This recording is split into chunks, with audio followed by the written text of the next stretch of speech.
Amin. Shalom. Haleluya. Kita siapkan hati diri kita untuk kembali mendengar suara Tuhan melalui pemberitaan firman, dan biarlah kebenaran firman Tuhan kiranya menjadi rema yang mengubah kehidupan kita sepenuhnya. Nah, hari ini kita belajar mengenai tema atau judul khotbah saya, susah-susah gampang. Susah-susah gampang ini saya khotbahkan untuk 2 kali karena hal ini sangat penting untuk kita sekalian.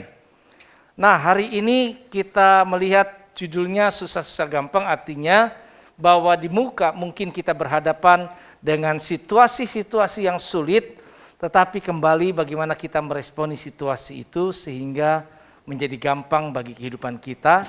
Dan pada akhirnya kita akan melihat bahwa di akhir dari kesemua itu akan membawa kebaikan bagi kita sekalian. Nah, pembacaan firman Tuhan diambil dari Injil Lukas pasalnya yang pertama ayat yang ke-26 sampai yang ke-38. Lukas pasalnya yang pertama ayat yang ke-26 sampai yang ke-38, saya akan membacakan buat kita sekalian pemberitahuan tentang kelahiran Yesus dalam judul perikopnya. Firman Allah berkata demikian, dalam bulan yang ke-6 Allah menyuruh malaikat Gabriel pergi ke sebuah kota di Galilea bernama Nazaret, kepada seorang perawan yang bertunangan dengan seorang bernama Yusuf dari keluarga Daud. Nama perawan itu Maria. Ketika malaikat itu masuk ke rumah Maria, ia berkata, "Salam, hai engkau yang dikaruniai, Tuhan menyertai engkau." Maria terkejut mendengar perkataan itu, lalu bertanya di dalam hatinya, apakah arti salam itu? Kata malaikat itu kepadanya, "Jangan takut hai Maria, sebab engkau beroleh kasih karunia di hadapan Allah. Sesungguhnya engkau akan mengandung dan akan melahirkan seorang anak laki-laki, dan engkau akan menamai dia Yesus. Ia akan menjadi besar dan akan disebut anak Allah yang maha tinggi. Dan Tuhan Allah akan mengaruniakan kepadanya tahta Daud leluhurnya. Dan ia akan menjadi raja atas kaum keturunan Yakub sampai selama-lamanya, dan kerajaannya tidak akan berkesudahan." Kata Maria kepada malaikat itu, "Bagaimana hal itu mungkin terjadi? Karena aku belum bersuami." Jawab malaikat itu kepadanya, "Roh Kudus akan turun atasmu dan kuasa Allah yang maha tinggi akan menaungi engkau. Sebab itu anak yang akan kau lahirkan itu akan disebut kudus, anak Allah. Dan sesungguhnya Elisabet sanakmu itu, ia pun sedang mengandung seorang anak laki-laki pada hari tuanya. Dan inilah bulan yang ke-6 bagi dia yang disebut mandul itu. Sebab bagi Allah tidak ada yang mustahil." Kata Maria, "Sesungguhnya aku ini adalah hamba Tuhan, jadilah padaku menurut perkataanmu itu." Lalu malaikat itu meninggalkan dia. Nah, saudara-saudara yang Tuhan kasihi, mari kita melihat apa makna dari pemberitahuan tentang kelahiran Yesus yang dapat kita pelajari dari bacaan ini. Ada beberapa hal dan saya membagi kepada 2 topik bagian. Yang pertama adalah kita belajar bahwa ada harga yang harus dibayar oleh Maria. Apa yang harus dibayar oleh Maria dari pemberitahuan malaikat Gabriel kepadanya tentang bahwa dirinya akan melahirkan seorang anak. Sementara ditulis dengan jelas bahwa ia adalah masih seorang perawan yang belum menikah. Nah, yang pertama kita bisa lihat di sini bahwa semua orang pasti menyambut gembira dikaruniai seorang anak, buah kasih sayang suami istri. Tetapi sebaliknya tidak ada seorang pun yang menginginkan kalau dia punya anak, belum bersuami, belum berkeluarga, belum menikah, dititipin anak di dalam kandungannya. Karena lingkungan masyarakat biasanya akan menganggap dia menjadi rendah martabatnya. Wah, ini ada hal-hal yang kejadian yang tidak sepatutnya terjadi. Maka martabatnya akan menjadi rendah. Bahkan ia menjadi guncingan banyak orang, bahkan ia menjadi dikucilkan dalam pergaulan atau masyarakat lingkungan sekitarnya. Yang pertama kita melihat bahwa ada harga yang harus dibayar oleh Maria, yang juga disadari oleh Maria, entah disadari pada saat itu atau pada kenyataannya hal itu mungkin bisa terjadi. Memang Alkitab tidak menulis secara jelas hurufiah semua hal ini, tetapi dapat kita bayangkan sebagai manusia, karena Maria adalah manusia biasa, bukan manusia yang super berbeda dengan manusia yang lain, karena tidak tercatat di dalam Alkitab yang mengatakan demikian. Dia seorang gadis yang sama seperti gadis-gadis yang lain. Dia seorang perempuan yang sama seperti perempuan-perempuan pada umumnya. Nah, yang pertama adalah bagaimana dia bisa membayar harga kelak akan rendah martabat harga dirinya. Bicara harga diri, semua orang tentu akan berusaha mati-matian. Kalau kita tersinggung harga diri kita, waduh, nyawa pun dipertaruhkan. Tetapi ini yang harus diperhadapkan kepada Maria. Jadi guncingan orang itu tidak menyenangkan. Di antara kita berjalan, semua orang dengan sinis berbicara tentang kita. Hal itu sangat-sangat merendahkan diri kita. Yang kedua, kita bisa lihat tantangan yang dihadapi oleh Maria. Bahwa semua orang berhak mempunyai mimpi dan harapan yang indah akan masa depannya. Apalagi di sini banyak anak muda memiliki harapan masa depan, bahkan merancangkan satu masa depan ke depan, saya mau jadi seperti apa. Semua orang juga ingin punya status ekonomi dan sosial yang baik dan dihormati oleh masyarakat. Karena itu bagi seorang gadis mempunyai calon suami yang baik, apalagi dari keturunan raja, ini prospek yang baik adalah kasih karunia. Namun jika diputuskan oleh calon suami yang demikian adalah suatu malapetaka bagaikan disambar petir di siang hari bolong. Setiap orang punya impian, setiap orang punya harapan, setiap orang sangat menginginkan masa depan yang baik. Karena itu kita bisa lihat faktanya bahwa Maria sedang bertunangan dengan seorang Yusuf dari keturunan Daud. Nah, kita hanya akan tahu bahwa ini mulia pasangannya karena cerita endingnya sudah kita ketahui di Alkitab. Namun sebelumnya kita bisa lihat mungkin dia punya harapan. Oh, setahu saya Yusuf ini punya keterampilan tertentu. Yusuf ini mungkin punya background keluarga yang baik dan seterusnya. Jadi kalau dia pikir kalau nanti saya hamil, kalau saya ini belum bersuami, tiba-tiba kemudian orang-orang juga berbicara tentang saya, didengar oleh Yusuf dan sebagainya. Kemudian akhirnya saya diputusin. Itu harga yang harus dibayar oleh Maria. Bukan hal yang sepele. Kita masih muda, mungkin kita masih ada pacar, sedang berpacaran. Kalau kita diputus pacar itu nggak enak. Apalagi kalau kita melihat pacar kita punya prospek yang baik, punya masa depan yang baik, sesuatu yang baik. Tapi itulah yang dihadapi oleh Maria, dan itulah harga yang harus dia bayar. Ini adalah pilihan yang sulit bagi Maria. Maria bukan robot yang kemudian Allah berkata A, kemudian harus itu terjadi dilakukan. Maria manusia biasa, dia punya kehendak, dia punya pilihan. Dan dia bisa memilih untuk berkata tidak. Jangan aku nggak mau. Mungkin kalau Maria menempuh cara seperti itu, maka cerita yang kita baca hari ini nggak ada. Nama Maria nggak tersebut di sini. Dan nggak ada doa Bunda Maria. Tapi kita lihat inilah harga yang memang harus dibayar oleh Maria. Yang ketiga, maka kita bisa lihat di sini harga yang harus dibayar Maria bahwa bagi banyak orang menikmati masa muda, masa-masa yang menyenangkan, kita bekerja, kita berkarir, ya kan, kita berpacaran, dan semua hal yang tadi, hal-hal yang menyenangkan bagi kita ini, jangan sampai cepat berlalu.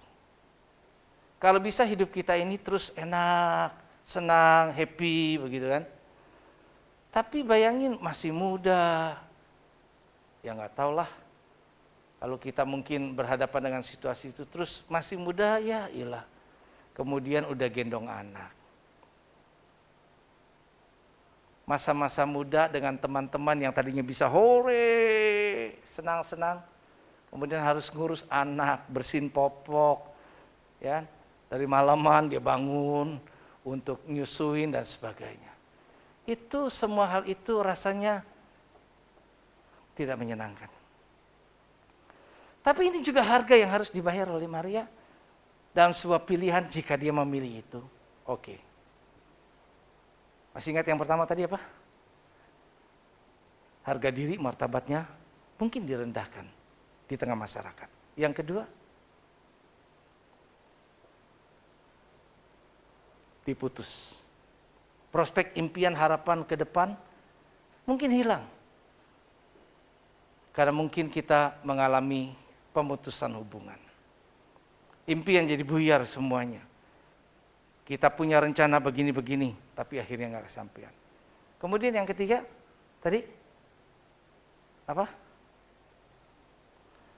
Masa muda kita. Masa-masa yang menyenangkan kita mungkin hilang. Karena kemudian kita segera akan ngurus anak, momong anak. Dan kita lihat yang keempat adalah baik jika kita dapat mengerti dan memahami segala perkara yang kita lakukan atau orang lain minta kita lakukan atau sesuatu yang terjadi pada diri kita maupun pada lingkungan sekitar kita. Kita pakai logika, akal sehat adalah hal yang wajar dan perlu. Namun menyimpan sesuatu yang tak terpahami bagaikan nyamuk yang mengganggu tidur kita. Artinya, kenyamanan kita menjadi harga yang harus kita pertaruhkan.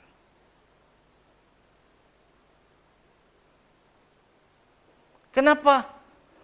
Kalau kita nggak ngerti kenapa begini, kenapa begitu, itu tidak enak menjadi pikiran. Kalau menjadi pikiran mungkin mengganggu kita punya kenyamanan hidup. Bahkan mungkin ada sebagian orang karena pikiran terus begitu menjadi stres. Kenapa begini, kenapa begitu, kemudian bahkan nggak bisa tidur dan menjadi sakit dan banyak hal lain.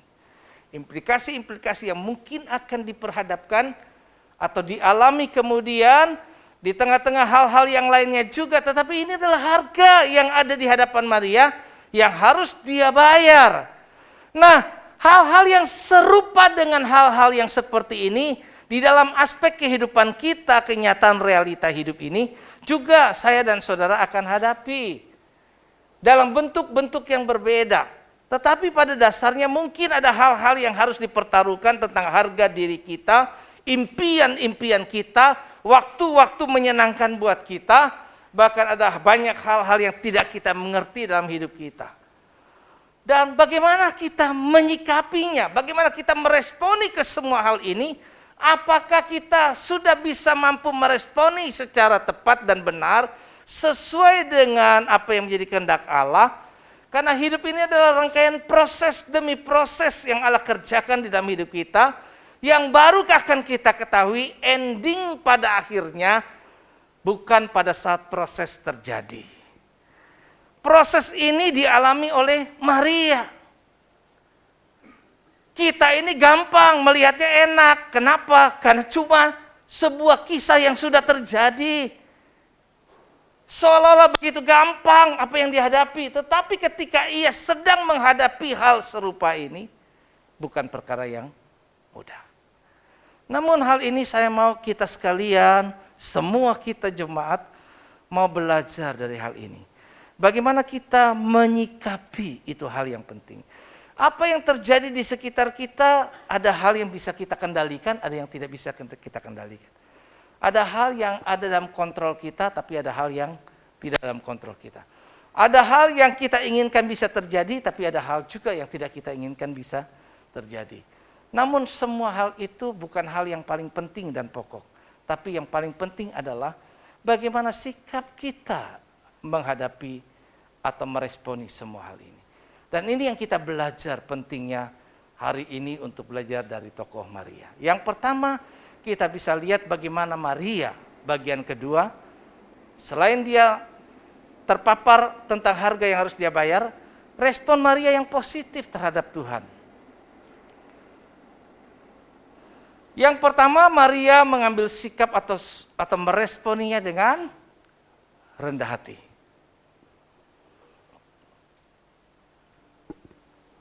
Maria tahu diri di hadapan Tuhan. dia sadar siapa saya di hadapan Allah.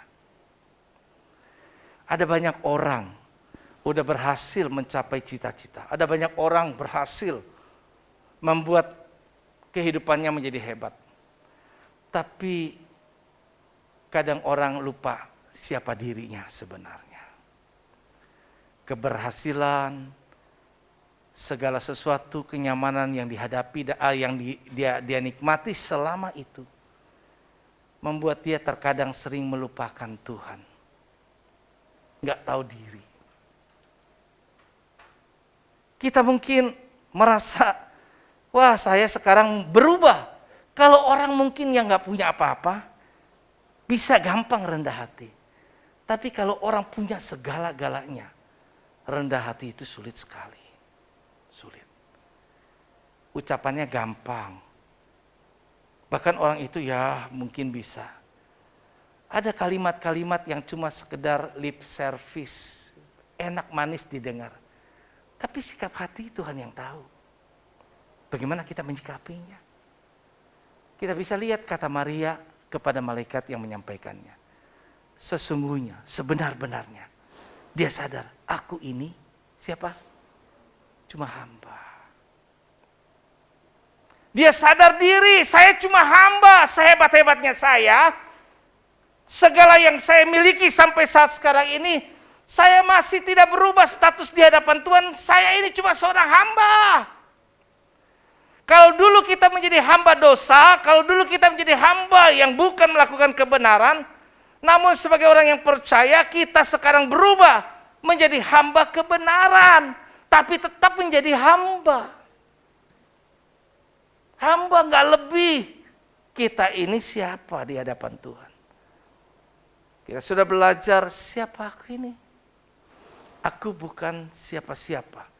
Orang yang miskin di hadapan Allah adalah orang yang menyadari tanpa Tuhan dia bukan siapa-siapa. Sehebat saya apapun juga, mungkin kita memiliki banyak hal. Jangan lupa diri. Jangan lupa diri. Ketika engkau mencapai tingkat kesuksesan yang paling tinggi nantinya anak-anak muda dengar. Setiap kita yang sudah dewasa, jangan pernah lupa siapa kita. Pepatah bilang peribahasanya jangan pernah lupa kacang sama kulitnya. Jangan pernah lupa kita ini cuma dari debu tanah. Kita ini cuma cacing kata firman Allah. Kita ini siapa? Karena itu firman Tuhan katakan, di dalam Rasul Paulus berkata kepada jemaat ya di Roma, pasal yang ke-9 ayat 16 dan juga ayat yang ke-20. Jadi hal itu tidak bergantung pada kehendak orang atau usaha orang, tetapi kepada kemurahan hati Allah. Jadi semata-mata faktor Allah ini punya dominan. Siapakah kamu hai manusia, ayat yang ke-20, maka kamu membantah Allah. Dapatkah yang dibentuk berkata kepada yang membentuknya, mengapakah engkau membentuk aku demikian? Kenapa Tuhan? Kenapa Tuhan? Kenapa Tuhan? Orang yang sadar sebagai hamba tidak akan mempertanyakan Tuhan. Tidak akan berperkara dengan Tuhan. Kenapa Tuhan? Kenapa Tuhan? Karena kita menyadari Allah berdaulat atas hidup kita. Dan Allah berhak atas hidup kita, kita cuma seorang hamba. Maria sadar itu. Dia rendah hati. Aku ini seorang hamba. Selanjutnya kita bisa lihat di sini, Mazmur 144 ayat 3 berkata, ya Tuhan, apakah manusia itu sehingga engkau memperhatikannya? Dan anak manusia sehingga engkau mempedulikannya? Siapa? Tapi Tuhan begitu peduli. Kita yang gak punya harga diangkat Tuhan harga diri kita. Kalau dulu kita seperti yang lalu, seperti ini. Sekarang mungkin kita sudah naik level pada hal yang lebih baik. Karena Tuhan mengangkat kita. Bukan kuat, bukan gagah,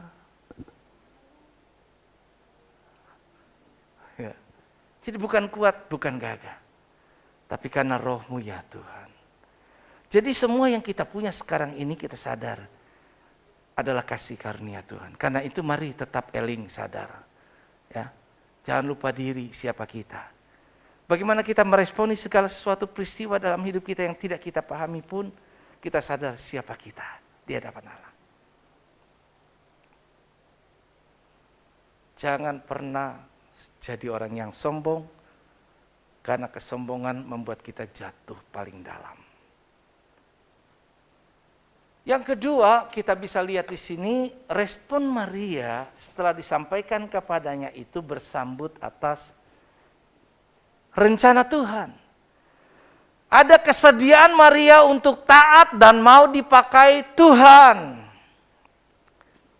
Kita mungkin mendengar firman, kita mungkin mendengar banyak hal yang lain.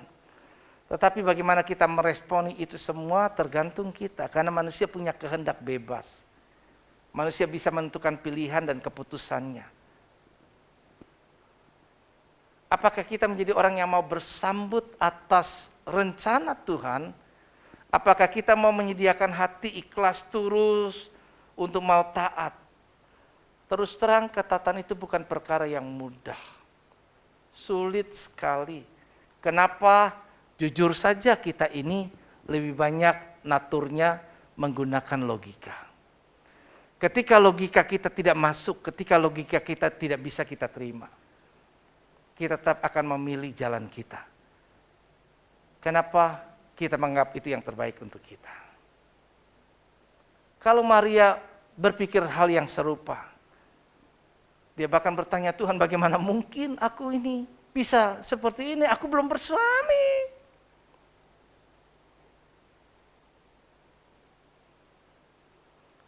Musa saja berulang kali menolak Tuhan. Dia meresponi Tuhan berbeda. Ada 5 respon Musa, tapi tidak kita bahas sekarang, kepada Tuhan. Dan hari ini kita belajar bahwa ada 4 respon Maria terhadap Tuhan. Yang pertama rendah hati tahu diri, sekarang dia merespon secara bersambut. Selanjutnya Maria berkata, karena itu dia berkata, setelah dia berkata sesungguhnya aku ini adalah hamba, maka jadilah padaku menurut perkataanmu itu. Ini sikap sama seperti Yesus. Bapa, bukan kehendakku tapi kehendakmu lah yang jadi. Apa yang engkau sampaikan, biarlah apa yang engkau sampaikan itu yang terjadi atas hidupku. Maria pasang badan dan mengizinkan Allah berkarya seluas-luasnya dalam hidupnya. Ini banyak seringkali susah dalam hidup kita. Mengizinkan Tuhan seluas-luasnya berkarya dalam hidup kita itu bukan perkara yang mudah. Ada banyak orang mau berkarya dalam hidupnya, bawa dirinya sendiri, mau-maunya sendiri kok. Apalagi kita masih muda. Kita punya harapan, cita-cita dan lain sebagainya, tadi sudah dipaparkan di muka. Tapi Maria akhirnya mengambil respon, dia membiarkan Allah berkarya dalam hidup kita seluas-luasnya. Supaya apa yang sebenarnya Tuhan rencanakan dalam hidupnya, biarlah itu yang terlaksana. Bukan hanya sekedar kata-kata Maria, tetapi juga disertai dengan perbuatan yang konsisten. Salah satu respon yang positif dari seorang Nabi Yesaya yang dipakai Tuhan luar biasa sebelum dia menjadi Nabi. Siapakah yang akan aku utus? Maka Yesaya pasang badan, ini aku Tuhan, utuslah aku. Kita enggak nengok ketika ditanya siapa, nengok kiri, nengok kanan, nengok ke belakang sekitar kita dengan harapan bukan saya Tuhan. Berputar-putar Musa menolak, pada akhirnya Musa juga bilang, jangan aku Tuhan, suruhlah yang lain. Ada banyak rencana Tuhan yang indah dalam hidup kita di masa sekarang ini.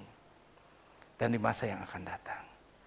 Tergantung bagaimana dalam perjalanan hidup kita kita membiarkan rencana Allah itu benar-benar terlaksana dalam hidup kita. Terus pertanyakan kepada Tuhan, bukan memperkarakan kepada Tuhan. Terus minta petunjuk Tuhan dalam hidup kita. Tuhan maunya apa buat saya? Supaya kelak apa yang menjadi rencana Tuhan yang indah itu benar-benar terjadi. Maria lakukan itu. Ketika disampaikan dalam hidupnya bahwa engkau akan mengandung, hal itu sejujurnya bertentangan dengan hati mungkinnya. Ya kalau kita pun dihadapkan dengan hal itu, ingat waktu disampaikan itu bukan seperti kita baca cerita ini sudah tahu endingnya. Oh itu ternyata benar loh. Itu ternyata juru selamat nantinya.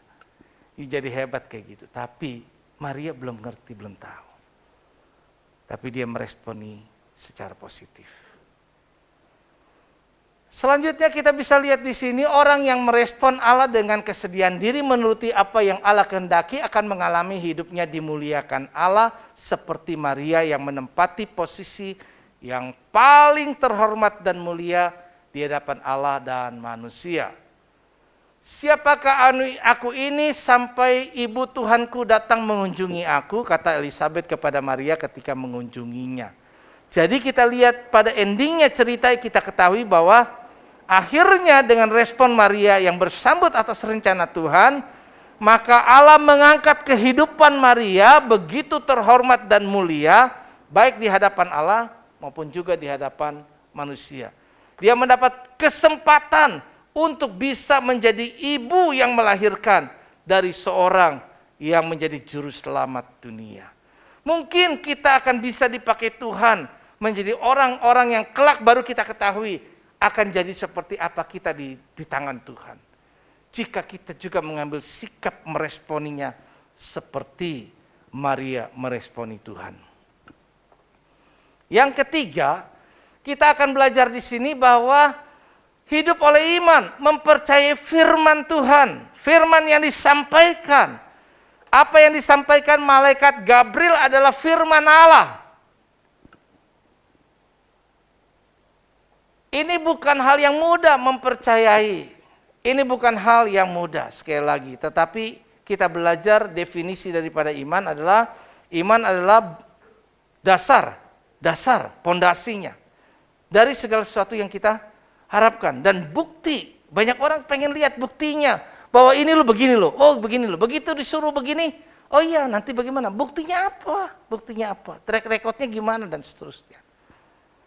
Tapi iman itu nggak nuntut logika. Iman itu berjalan bukan berdasarkan naluri akal sehat.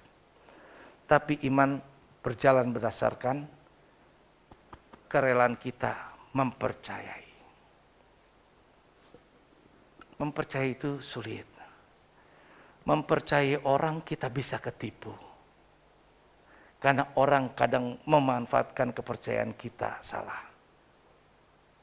Tapi mempercayai Tuhan tidak akan pernah keliru. Mempercayai firman tidak akan pernah keliru.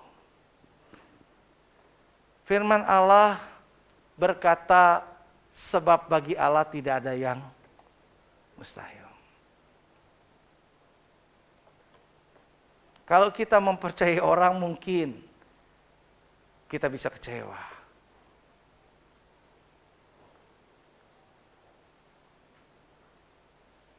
Malaikat Gabriel berusaha meyakinkan kepada Maria. Karena dia tahu Maria punya kehendak bebas. Dia juga bilang bahwa saat ini sanakmu Elizabeth, engkau kan tahu dia mandul, gak mungkin punya anak. Tapi ini sudah 6 bulan, bulan ke-6 ia mengandung. Dia mau yakinkan bahwa Maria, ketika engkau berpikir secara logika, bagaimana mungkin hal itu terjadi? Bagaimana mungkin? Rasanya nggak ada, jalan semua tertutup, rasanya nggak mungkin deh. Hidup bersama dengan Tuhan itu nggak bisa dengan logika kita yang kecil, karena logika kita, otak kita ciptaan, nggak bisa lebih dari penciptanya untuk mengerti semua hal tadi. Allah mau yakinkan tidak ada yang mustahil. Nah ini perlu respon dengan hidup oleh iman. Roma 9 ayat 28, sebab apa yang telah difirmankannya akan dilakukan Tuhan di atas bumi sempurna dan segera. Enggak ditunda-tunda nanti. Tunggu ya, sempurna, enggak ada cacat celah. Di bumi di mana kita tinggal, firman-Nya akan dilaksanakan bagi yang percaya.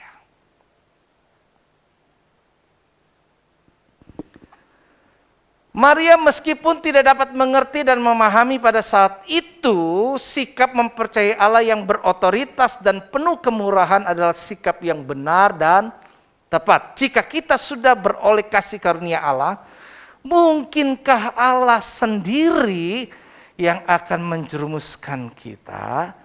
Pada waktu malaikat datang kepada Maria, dia pembukanya, salam hai engkau yang dikaruniai Tuhan. Dikaruniai berarti Allah punya sesuatu kemurahan atas hidup orang itu. Dan kalau Allah datang dengan kemurahannya atas hidup saya dan saudara, nggak mungkin Allah yang kasih yang baik itu bisa menjerumuskan kita. Kalau manusia bisa ada apa? Ada kebaikan di balik tujuan. Ada tujuan di balik kebaikan orang. Ada udang di balik bakwan, gitu kan? Ada udang di balik bakwan. Ada maksud-maksud tertentu yang mungkin bisa berbeda. Tapi Allah yang penuh kita sadari, yang kita percaya, kan tergantung ini percaya kita apa enggak sama Allah. Kalau kita percaya dia baik, dia begitu luar biasa, nggak mungkin dialah yang akan mengkhianati kita. Nggak mungkin dialah juga yang akan menjerumuskan kita dengan menyuruh kita berlakukan kayak gini. Waduh, kalau saya begini bagaimana?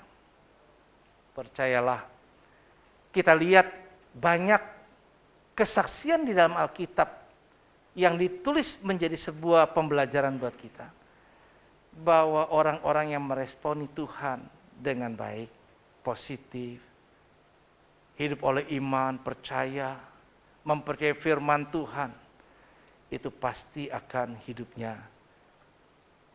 mengalami sesuatu yang baik.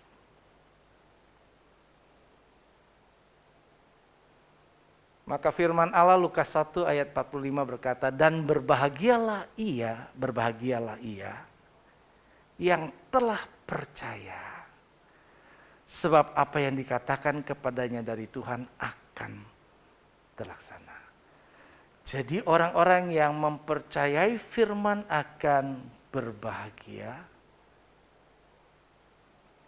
karena hidupnya nanti akan terbukti bukan manusia yang membuktikannya tapi Allah. Yang terakhir kita belajar di sini adalah hadapi setiap persoalan bersama Tuhan. Kita lihat bahwa Maria akan menghadapi berbagai persoalan di depan tadi yang sudah dipaparkan. Ada harga yang harus dia bayar. Ikut Tuhan itu susah-susah gampang ya. Atau mungkin kalau dibilang, saya memilih kata begini, kalau saya pilih di awalnya gampang-gampang susah, berakhir dengan susah. Jadi saya ganti dengan susah-susah gampang supaya berakhirnya dengan gampang gitu. Jadi artinya semua kesulitan-kesulitan kita itu bisa kita atasi dengan gampang, ya kan ya? Jika kita juga bisa hadapi semuanya bersama dengan Tuhan. Allah Immanuel, Allah yang tidak pernah meninggalkan kita. Allah Immanuel adalah Allah yang tidak membiarkan kita dicobai melampaui kekuatan kita. Kalau kita menghadapi masalah kemudian datang sama teman, yuk bantu saya dong. Curhat sama teman, yuk begini dan sebagainya. Mungkin hal yang secret, rahasia kita bisa diceritain ke orang lain. Kemudian kita jadi sakit, gue nyesel cerita malu. Ternyata lu ember begitu kan ya. Ngomong sama orang lain begini dan seterusnya. Sakit kita. Atau kita mungkin cerita sama orang lain berharap mungkin dapat satu masukan yang baik. Ya tanya, kamu kasih saran. Tapi sekali lagi, manusia bisa juga baik, bukan berarti yang nggak baik. Ada yang baik. Ada yang kasih nasihat yang baik. Ada yang hal-hal yang baik. Tapi juga ada, kita nggak tahu, yang nasihatnya jadi nggak baik. Anak dari Salomo sama ngalamin itu. Waktu dia meneruskan tahta kerajaan ayahnya, dia harus menimbang berbagai perkara. Salomo terkenal hikmatnya, luar biasa. Mengerti, memahami setiap perkara, dan bagaimana memutuskan semua hal itu. Kemarin kita belajar, kalau nggak salah, di khotbah yang kedua ini kan ya. Saya kadang-kadang lupa, suka miss itu karena khotbah temanya berbeda, jadi antara suka ketukar. Saya khotbah ngomong yang pagi, ini yang mana ini. Jadi kalau kita lihat di sini, nama kalau nggak salah itu kan Rehabeam namanya anaknya. Dia minta pendapat sama tua-tua pada waktu itu. Bagaimana aku harus memerintah nih?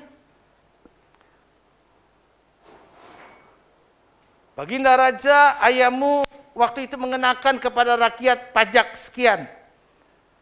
Ringankanlah pajak supaya rakyatmu tidak menjadi beban, tidak menderita.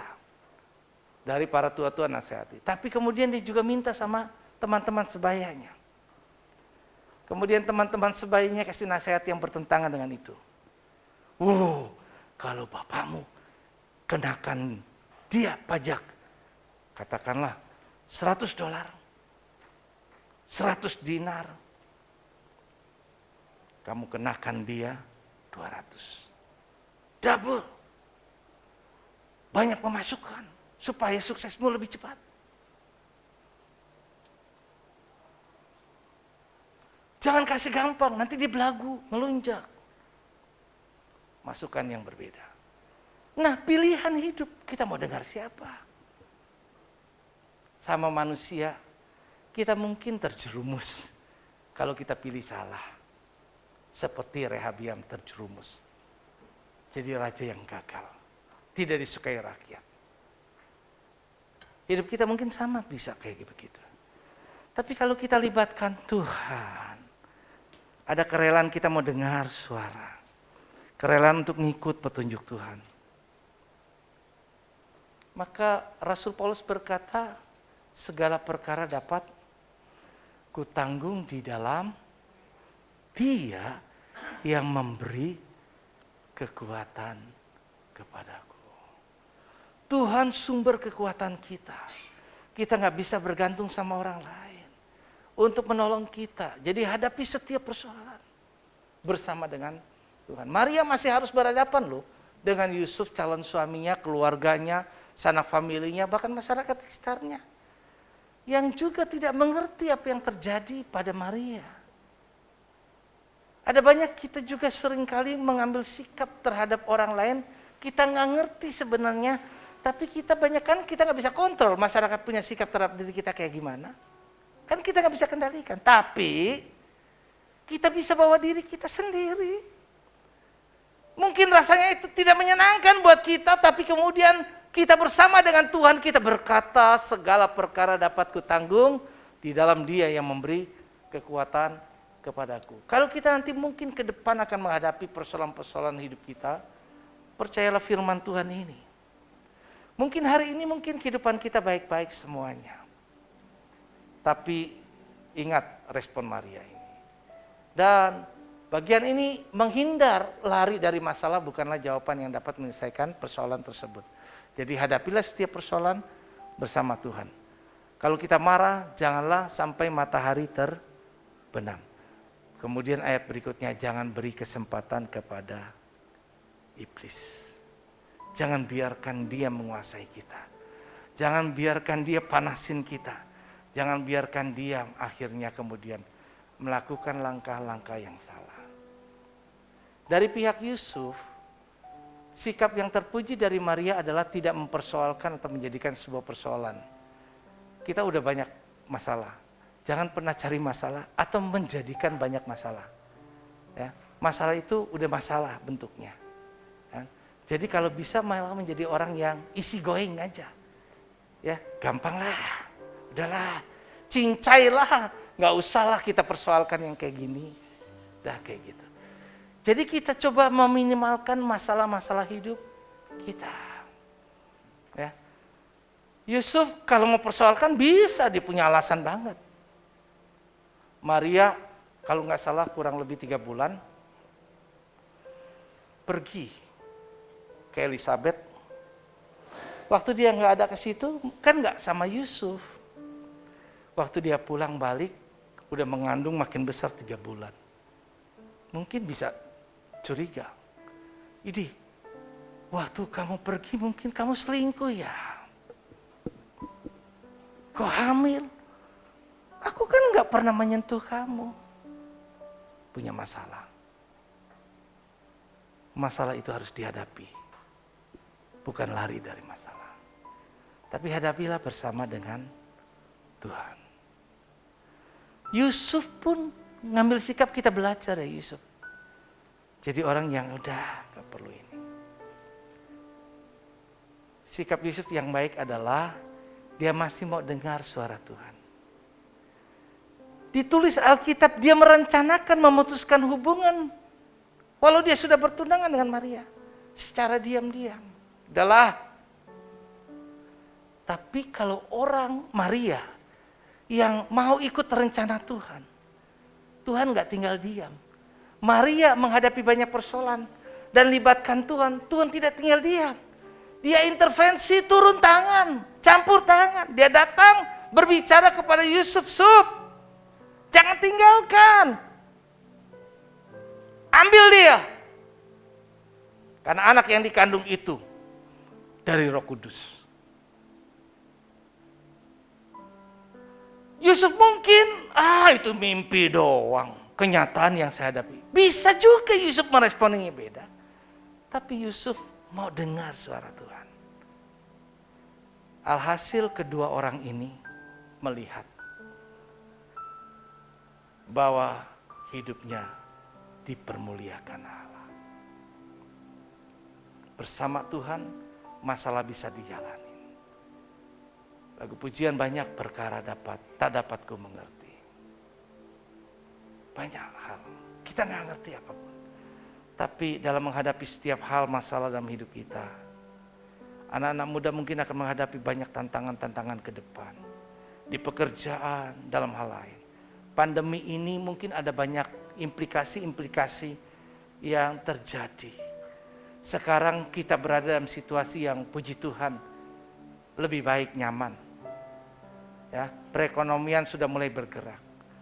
Tapi sekali lagi nggak luput, ingat nubuatan itu mencapai satu arah, kan terjadi kesukaran yang besar.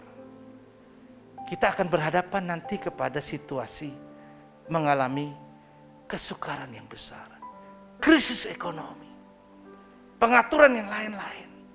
Sekarang sudah mengarah, semua terkendali kontrol sistem. Satu ketika Anda sekarang ke mall belum vaksin 2 kali nggak boleh. Satu ketika nggak punya tanda ini nggak bisa belanja, nggak punya ini.